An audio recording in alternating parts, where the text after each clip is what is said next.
Hi, it's Tom here from FDS, and today we are going to take a very quick look at how to match your motors to your battery. Now, this is a question I get asked a lot. Will battery X run motor Y? Right? There's a really simple way of working this out. I've gone over it in my balance video, but clearly that's not been enough for some of you. So I'm going to give you the way of working this out. Now, there's a couple of things to bear in mind about batteries. First of all is that more is always more in terms of size and discharge. So the bigger your battery, the better you will be. And generally speaking, you should aim for the largest physical size battery that can fit in your enclosure. Do allow space for the wire, because you need at least an inch here off the end to fit the connector. I usually allow a little bit more than that, or down the side, but you will need room for wires. If you're in a tight space, you can get packs with shorter wires on, and you can also alter the length of these. If you copy my video on how to change the plugs, you can do the same with the lengths of the wiring. And don't cut the balance plug off, because you need that. The balance wire is worth leaving slightly longer because you need it when you charge things. We've got a variety of batteries here. Most of them are Turnigy's, because that's what Hobby Kings sell, and I can't be bothered to go and dig out some of my other ones. Obviously here you've got a hybrid chemistry. This is LIHV. These offer some cheats along with the Graphene series and similar packs by Tattoo, where they're able to output more for their physical size than a conventional LiPo, because of their lower internal resistance. If you lower the internal resistance, then more of the energy reaches the load and you get better discharge. So you can shortcut some of these things, but the way that I am doing this is to give you a margin of safety. We don't want overloads if we can avoid them. Overstressing your LiPo will lead to swelling, and swelling will lead to a pack that belongs in the bin. And as UK Foam can tell you, swollen LiPos are not something that you want to mess with. So what we're going to do is we're going to look at how to calculate the load on your battery from your motors, and I'm going to use MTB Hellcats as an example because they're in the kind of middle of the load stream and they're quite common, and many of the 132 motors that are coming out at the moment, like Titan Hyperions and similar, are in a similar rating as regards their current. So start off with stall current. Now, stall currents, before we get into too many things, are the currents that are quoted most often of my battery needs to be able to push 60 amps. So that's a stall current. Now, stall currents only occur when you stop the motor from turning whilst still feeding it energy, power. So when you do that, the motor is trying to overcome the load placed upon it, and it can't, and it will keep drawing current until the maximum output of your power supply is reached, and we call that stall current. And stall currents can be big for little motors, especially hot winds. And some of those stall currents are sufficient to melt the windings or melt the brushes of the motors in long periods. That's why we carefully set up to avoid stalls. But burst current ratings are a thing, and they're a thing because you do get short bursts of current. For example, on startup, you have to overcome the inertia of the flywheel, and when you fire, you apply a load to the motor.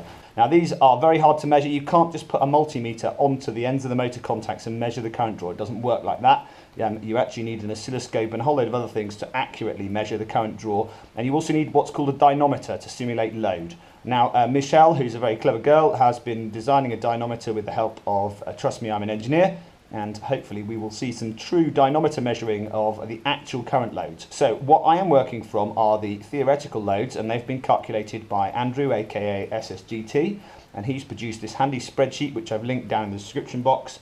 Go use that spreadsheet. That is your first starting point. Now, the figures you need to calculate your burst current, which is different from the C rating, it will tell you the C rating is the constant discharge that the battery can put out. And the time it can put that out for is dependent on the capacity. So a bigger battery will be able to keep its constant discharge for a longer period before going flat. A smaller battery will last less time because there's less energy in it. So that's why more is always more. So to calculate your stall current, you go to the sheet and the spreadsheet and go and take a look at the column marked stall, and then you want the current column in the stall section, and that will give you the current at stall. So we'll start with Hellcats. We're going to do a strife first. So you have 23 amps stall per motor. So we times that by 2, which gives us 46 amps. So that would be your maximum load that would be applied to your battery from a strife with 2 Hellcats. And then what we do is we take that and we multiply it by 1.2, which gives us 55 amps. Now, that 1.2 is your safety margin. That means that you are giving your pack what we call headroom, and that allows you to then have short stall periods without making your pack swell. So you can see the potential burst current from two Hellcats.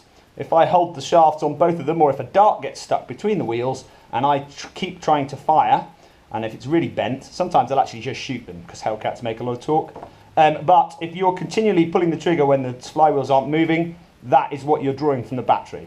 Now, if you bear in mind that the lethal dose for a human can be as low as 0.1 amp, and you are putting 55 amps through, this is why we take care and we allow spec for our wiring. Similarly, that is also the figure that you would use to calculate your wiring sizes if you're wiring a blaster, and you would look at your manufacturer's wiring data sheet and you would find their burst load rating for those wires. Obviously, a bigger cross-sectional area will give you a better load ratings. To find out what battery is going to take that, you need to then look at the C rating.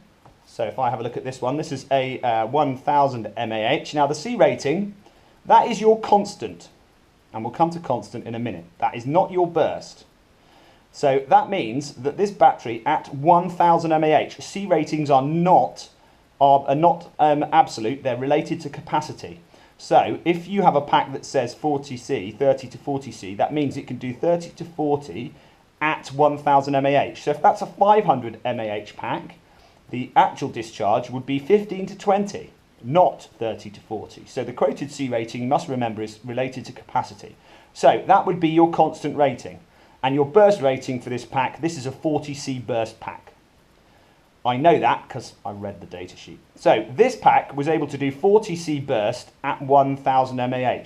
So that would be insufficient to meet our 55 amps. So if we were doing a strife with that, we would probably be looking at something like a 1200 Tattoo, which is 65 amp constant, but is easily 70 burst. So you would need to find something with the burst of 55 amps to do that, and it must be at 1000 mAh. If you're looking for an 800 mAh pack, then your burst will obviously have to be higher. So to find out the true burst, what you do is you take the mAh that's quoted. So that would be, in this case, if this was a 0.8 pack and it said 0.8 40C discharge, 40C times 0.8 gives the true figure of 32 amps. So that's the actual way of calculating that. So if we go to a rapid strike, where we're going to have 3 motors, there's a couple of things going on with the rapid strike that are slightly different. So we start again with the rapid strike. So we have 2 times 23, which equals 46. So that's your flywheel motors. Now we have your pusher. Now a pusher, in my experience, does not stall very often because the gearing and the plastic gears allows a bit of leeway. So what I do is I take a 3/4 of the stall figure. So you would times your stall figure by 0.75 and that would give you your stall figure. And so if we have, that in this case, the stall figure of 75% is 18. So that's 1 times 18, this is all in amps, is 18 amps. And that gives a total of 64 amps. Look for a battery again. You then have to do your 1.2. So 64 times 1.2 equals 76.8 amps. So that brings us on to the C rating being related to capacity. So if we take this big bad boy LIHV Bolt, this is 130C, and it says 65 to 130C. So what you've got on these, the lower figure, which Hobby King, of course, are going to want you to buy them, so they're going to quote the higher figure each time. If you imagine that the lower figure is the C at 1000 mAh, so if you had that one, then at 1000 mAh, if that was a little bolt pack like this, that would then put 65C out. So not enough, that's constant, and then it would be about a 75 burst. So you'd probably just about be in there with a smaller LIHV. In the case of this big bad boy, if you take that 65 and times it by 2.4, so that gives us a figure of 153, I think. So if you imagine that that actually is really, it can take quite big sustained currents, that's easily going to cover your burst. So that's why you must work out your burst based on the actual capacity of the battery and not just on the C figure, because the C figure is usually based on 1000 mAh. So if you're going to go looking for those smaller packs, pretty much if you're going to run high current demand motors, you're going to need bigger packs. This is why putting 2 Wolverines in a Strife and expecting it to run off a tiny pack like this that fits under your tray door is dumb. Okay, man up, buy a proper pack, put a bigger pack in there, except that you're going to have a tray expander, suck it up. Because you can't get more out of more, Even graphene in the smaller sizes, although there are graphene and tattoo packs that have got very high base discharges, they can manage 65C versus the 40C of this. The actual discharge of those is nearer 50C. So in a Strife, you're still seeing 46 by 1.2, which is giving you 55. If you're using a little 55C graphene, you're actually just about got enough margin of safety. And that means your duration will be reduced. So if you have a lot of stalls, you'll get much less time out of those. So that is how you calculate your motor load.